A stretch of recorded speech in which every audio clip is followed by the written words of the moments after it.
Alright, so this is going to be part one of a two-part modal series, and what we're going to talk about specifically is Aeolian mode, which creates an E minor chord by taking the first note in it, the third note in it, and the fifth note in it.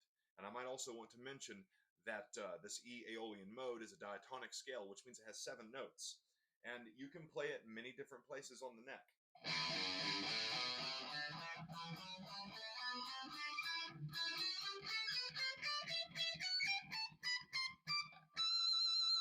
E to E in that same pattern. E, F sharp, G, A, B, C, D, E.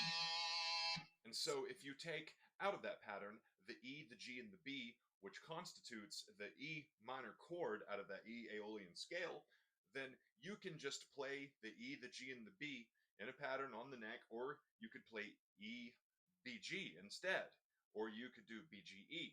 It doesn't matter. Those are inversions, but the whole. So I can go E, G, B, E, G, B, E, G, B. Or I could go B, G, E, B, G, E, B, G, E. And you can do it different places.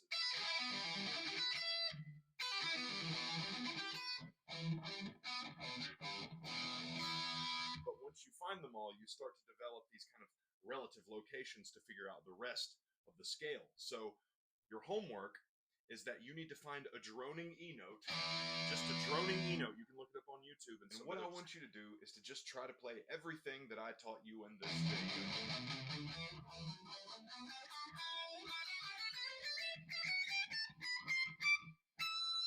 Because hearing the patterns and not just knowing them on the neck, that's important too. And when you develop an ear for E minor, you'll just know it when you hear it. And you'll be able to improvise better. I will explain the rest of the modes later. You can definitely play those notes and they will work. I promise you. Now go! And I also would like to tell you that I believe I may start a series, and if people could subscribe to it, then I could do long-form lessons like this a lot. Because in the next lesson, it's going to be a little bit more in-depth. And if I can encourage people to hop on board here and really break their brains and break their fingers, then I think that we can reach the next level. We can break that glass ceiling together.